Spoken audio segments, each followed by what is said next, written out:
Hello friends, welcome to our Health Bite. Today we will present part 1 of our obesity and weight management 3-part series. I've entitled today, Overweight or Undertall. I hope that you picked up one of the handouts that I've made available to your seminar host on how to determine some of your body measurements, since the information there is going to be helpful in today's Health Bite. Today, what I want to do is share some facts and information to help you assess where you are concerning different measurements, such as your ideal body weight, your frame size, and your body mass index. Today's topic affects so many people because 68% of adults in the U.S. are either overweight or obese. Obesity is now the #1 health threat in the United States. During the past 20 years, there has been a dramatic increase in obesity in the United States. Now, in this map, you can see the obesity rates for the different states according to the CDC. In 1991, most states had obesity rates of less than 15. 4 states had obesity prevalence rate of 15 to 19%, and no states had rates at or above 20%. So this means that in 1991, most states, the people in those states, 15% or less of them were obese. Now, I'm not saying overweight, I'm saying obese. Now, I want you to notice the color code at the bottom of the screen, and as the slide changes, notice how the map changes in color through the years. In 2001, most states were greater than 20%, and one state was over 25% obese. In 2005, we have a new category of 30 to 34% obesity. In 2009, only one state, that's the state of Colorado, and the District of Columbia had a prevalence of obesity less than 20%, and 33 states had a prevalence equal or greater than 25%, and 9 of these states had a prevalence of obesity equal to or greater than 30%. So here you can see 3 years in comparison, the years 1990, 1999, and 2009. And you can see that obesity has certainly been on the rise. Why are we doomed to fail? Well, 45% of women and 25% of men are trying to lose weight at any one time, but only 1 in 5 are using the recommended combination of less calories and more exercise. The diseases that are attributed to overweight include breast cancer, heart disease, diabetes, stroke, colon cancer, arthritis, even pregnancy complications, hypertension, and gallbladder disease, just to mention a few.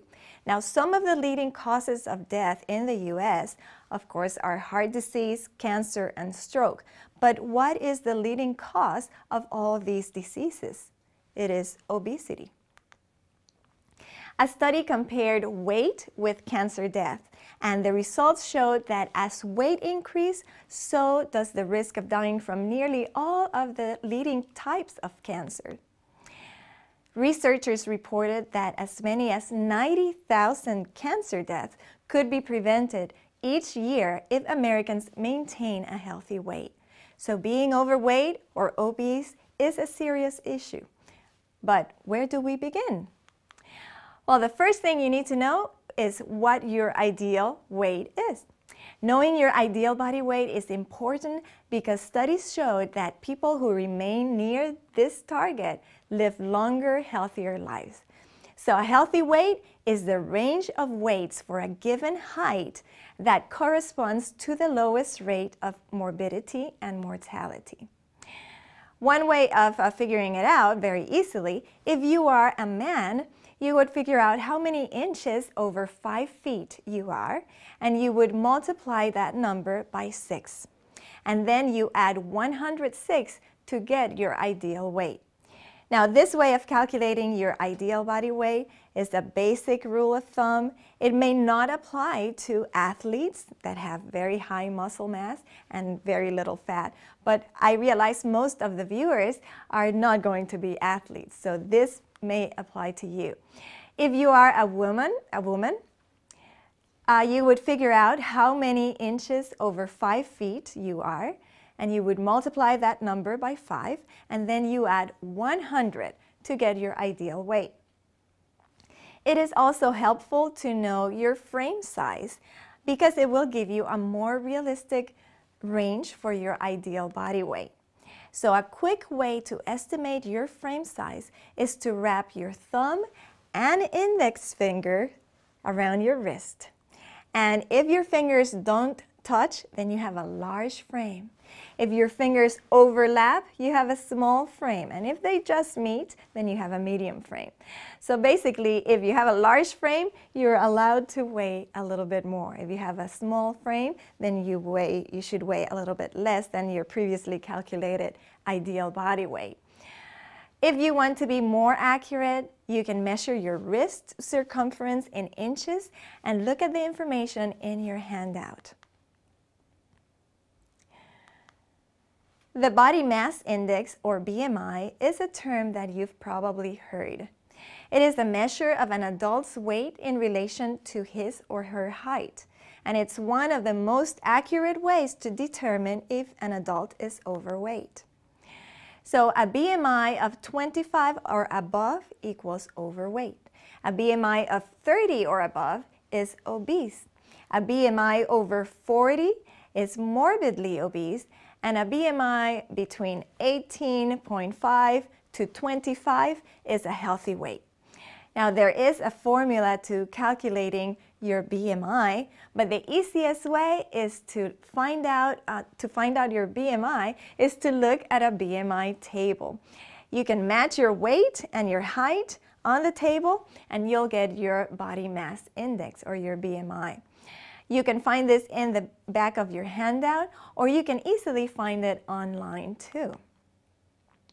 On our first segment, we looked at the EPIC study, and it showed that 4 lifestyle factors together appear to be associated with as much as an 80% reduction in the risk of developing the most common and deadly chronic diseases. Now, in this EPIC study, those 4 healthy lifestyle factors were a healthy weight, and that was defined as a BMI of less than 30. Also, never smoking, regular exercise, and a healthy diet. Now, out of these 4, the number 1 factor associated with the largest reduction in risk was having a BMI of less than 30. Your waist size also plays an important role in your risk. That's called central obesity if your waist size is too large. So for men, a waist size over 40 inches is it's related to more health problems. And for women, having a waist size of over 35 inches, it's related to more health problems too. So central obesity is going to increase your risk of obesity-related problems such as diabetes and cardiovascular disease. Also, people who are morbidly obese with a BMI of over 40, they have increased risk of death by 50 to 150%. Well, the good news is that reaching a healthy weight is possible with the proper food choices, portion sizes, and regular physical activity. So keep watching. Well, it may be also interesting to know your percent body fat. And this is a percent or a body fat analyzer. And it is often used in many fitness centers, and it measures your body fat by what is called electrical impedance. So it uses a weak electrical electrical current and estimates body fat from body water. As different tissues in your body, such as muscle and fat, they have different amount of water and therefore different resistance to the weak electrical current. Don't worry, you're not going to feel that electrical current. So it is very simple to use. You just enter some information like your height and your weight and your age, and in a few seconds you get your percent body fat. And also it calculates your BMI. So the recommended percent body fat for men is between 13 and 21%, and for women is between 23 and 31%. So any percent body fat higher than these is going to be related to health problems. So health problems are going to start developing when the percent body fat exceeds these numbers. This device, if it's available in your venue, you may want to use it and find out your percent body fat. It'll be very interesting to know. A few things to keep in mind if you wish to do this is that fat analysis may not be accurate in the following conditions. Very young children, younger than 10 years of age, it's not going to be very accurate, or in the very elderly, older than 80 years of age. Also, if you have a fever or swelling, osteoporosis, if you're a bodybuilder, if you're a dialysis patient, or if you're pregnant, then the results will not be very accurate. Fat analysis will also not be very accurate under the following conditions. Immediately following exercise, immediately after a bath or a sauna, after drinking alcohol, or after drinking a large amount of water, or after within 2 hours of a large meal. Also, if you have a pacemaker or any other electronic device or equipment attached to your body, fat analysis is of course not recommended. You may wonder, as this lady in this cartoon wonders, if the human body is 90% water, how can I be 23% fat? Well, to find out, you'll have to do your own percent body fat analysis. Until next time, may you live longer, happier, and healthier the way your Creator intended it.